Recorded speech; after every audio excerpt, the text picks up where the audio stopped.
Oke baik, Assalamualaikum warahmatullahi wabarakatuh. Kembali lagi dengan saya Kairin Nisa dengan NPM 2104005. Pembahasan hari ini adalah analisis dan mitigasi bencana vulkanisme. Ada 5 poin. Yang pertama, konsep bencana vulkanisme. Yang kedua, analisis bencana vulkanisme. Yang ketiga, analisis penyebab bencana vulkanisme. Yang keempat, analisis dampak bencana vulkanisme. Dan yang kelima, mitigasi bencana vulkanisme. Kita bahas yang pertama, itu konsep bencana. Bencana vulkanisme adalah bencana yang disebabkan oleh letusan gunung berapi. Berdasarkan kejadiannya, bahaya bencana vulkanisme dibagi menjadi 3 macam, yaitu pertama bahaya primer, sekunder, dan kolateral. Bahaya primer yaitu bentuk bahaya langsung yang disebabkan oleh letusan gunung berapi. Contohnya awan panas, campuran material vulkanisme yang panas yang terdiri atas gas dan batu berat. Yang kedua, aliran lava, magma yang meleleh ke permukaan bumi. Yang ketiga, gas beracun, berbagai gas beracun yang dikeluarkan oleh aktivitas vulkanik. Yang keempat, itu lontaran material yang terlontar dari letusan gunung berapi. Terus yang kelima yaitu hujan abu, material halus yang bergerak sesuai arah angin.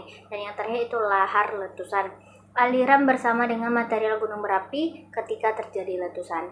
Yang kedua, bahaya sekunder. Bahaya sekunder adalah bentuk bahaya yang tidak langsung yang disebabkan oleh letusan gunung api. Contohnya lahar hujan, endapan material erupsi yang terbawa oleh hujan. Yang kedua, banjir bandang, perubahan topografis sungai akibat aliran material erupsi. Yang ketiga, itu longsoran vulkanik, gerakan tanah yang disebabkan oleh letusan gunung berapi. Yang ketiga, itu bahaya kolateral. Bahaya kolateral adalah bahaya yang tidak langsung yang disebabkan oleh gunung berapi. Contohnya tsunami, gerakan tanah yang disebabkan oleh letusan gunung berapi dan dapat memicu tsunami. Yang kedua, gerakan tanah. Letusan gunung berapi dapat memicu gerakan tanah yang dapat menyebabkan bencana lain. Oke, kita next dan beralih pada materi analisis bencana vulkanik.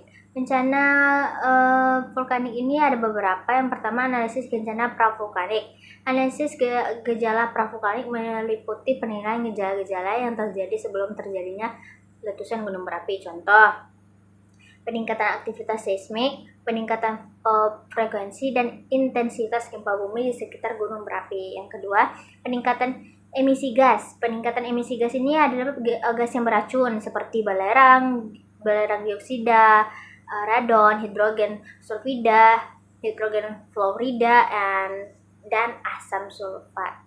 Yang ketiga itu peningkatan suhu permukaan. Peningkatan suhu permukaan di sekitar gunung berapi itu bisa meningkat di atas rata-rata suhu. Terus yang keempat itu peningkatan aktivitas hidrotermal. Peningkatan aktivitas hidrotermal yang dapat menyebabkan perubahan warna air dan suhu air di sekitar gunung berapi. Ada juga analisis gejala pasca vulkanik. Analisis gejala pasca vulkanik meliputi penilaian gejala-gejala yang terjadi setelah terjadinya letusan gunung berapi. Contohnya, letusan gunung berapi, keluarnya magma dari perut bumi yang dapat menyebabkan awan panas, aliran lava, gas beracun, lontaran material, hujan abu, dan lahar letusan. Yang kedua, pengaruh pada lingkungan. Pengaruh letusan gunung berapi pada lingkungan seperti perubahan suhu, kelembapan, dan kualitas udara. Dan yang ketiga yaitu pengaruh pada masyarakat. Pengaruh letusan gunung berapi pada masyarakat seperti kerusakan infrastruktur, rumah dan lingkungan, serta gangguan aktivitas masyarakat. Yang ketiga yaitu analisis dampak vulkanik. Dampak vulkanik atau vulkanisme meliputi penilaian positif dan negatif yang disebabkan oleh gunung berapi. Contohnya dampak positifnya itu pengaruh pada lingkungan. Pengaruh letusan gunung berapi pada lingkungan seperti perubahan suhu, kelembapan, dan kualitas udara. Kedua, pengaruh pada masyarakat. Pastinya itu pengaruh letusan gunung berapi pada masyarakat seperti kerusakan infrastruktur juga, rumah, dan serta gangguan aktivitas bagi masyarakat. Kita next, analisis penyebab bencana vulkanik. Ada beberapa poin. Yang pertama itu perubahan iklim. Perubahan iklim dapat mempengaruhi aktivitas gunung berapi. Perubahan iklim dapat menyebabkan peningkatan suhu, perubahan pola cuaca, dan perubahan pola aliran magma yang dapat memicu gunung api meletus. Yang kedua, peningkatan suhu. Peningkatan suhu dapat menyebabkan peningkatan aktivitas gunung berapi. Peningkatan suhu dapat menyebabkan perubahan struktur batuan, perubahan komposisi magma, dan perubahan tekanan yang dapat memicu letusan gunung api. Yang ketiga, peningkatan aktivitas seismik. Peningkatan aktivitas seismik dapat menyebabkan peningkatan risiko letusan gunung berapi. Yang keempat itu peningkatan emisi gas. Peningkatan emisi gas dapat menyebabkan peningkatan risiko gunung berapi itu meningkat. Peningkatan emisi gas dapat menyebabkan perubahan struktur batuan, komposisi magma, dan dapat memicu tekanan letusan gunung berapi. Ketiga itu peningkatan aktivitas hidromental. Peningkatan aktivitas hidromental ini menyebabkan peningkatan risiko letusan gunung berapi meningkat seperti perubahan komposisi magma dan perubahan tekanan yang dapat memicu letusan gunung berapi. Oke, kita next pada analisis dampak bencana vulkanik, yaitu dampak negatif.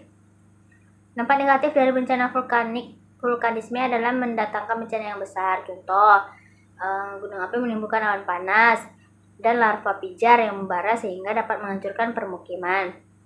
Dampak positif ada dua. Dampak positif dari bencana vulkanisme antara lain pengaruh pada lingkungan, pengaruh letusan gunung berapi pada lingkungan seperti perubahan suhu, kelembapan, dan kualitas udara. Yang ketiga itu pengaruh pada masyarakat. Pengaruh letusan gunung berapi pada masyarakat seperti kerusakan infrastruktur itu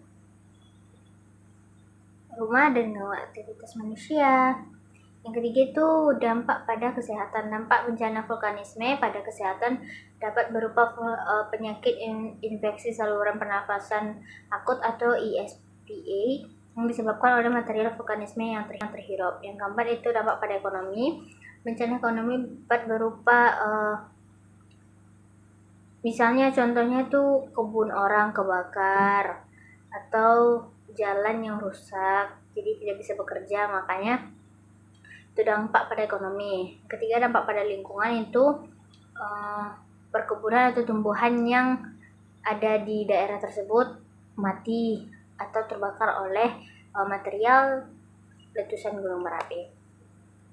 Baik, kita next ke mitigasi bencana vulkanisme. Satu, pengembangan sistem early warning. Pengembangan sistem early warning untuk mendeteksi gejala-gejala vulkanisme dan memperingati masyarakat. Yang kedua, mengembangkan sistem monitoring atau pengembangan sistem monitoring untuk memantau aktivitas gunung berapi dan memprediksi letusan. Yang ketiga, pengembangan program pendidikan. Pengembangan program pendidikan untuk meningkatkan kesadaran masyarakat tentang bahayanya bencana vulkanisme. Yang keempat itu pengembangan program mitigasi. Pengembangan program mitigasi untuk mengurangi risiko dan dampak bencana yang disebabkan oleh letusan gunung berapi. Yang kelima itu kearifan lokal. Pengembangan kearifan lokal untuk meningkatkan pengetahuan masyarakat tentang menghadapi bencana vulkanisme. Yang keenam, pengembangan sistem evakuasi. Pengembangan sistem evakuasi untuk mengurangi risiko korban jiwa dan kerusakan infrastruktur. Yang ketujuh, yaitu pengembangan sistem logistik. Pengembangan sistem logistik untuk mengurangi risiko kekurangan makanan, minuman, dan obat-obatan. Yang kedelapan, ada sistem komunikasi untuk mengurangi risiko kekurangan informasi dan meningkatkan kesadaran masyarakat. Kesembilan itu sistem kesehatan untuk mengurangi risiko penyakit yang disebabkan oleh debu vulkanik. Yang kesepuluh itu sistem lingkungan untuk mengurangi risiko kerusakan lingkungan dan meningkatkan kesadaran masyarakat lagi tentang perlindungan lingkungan. Terima kasih. Mungkin hanya itu saja. Assalamualaikum warahmatullahi wabarakatuh.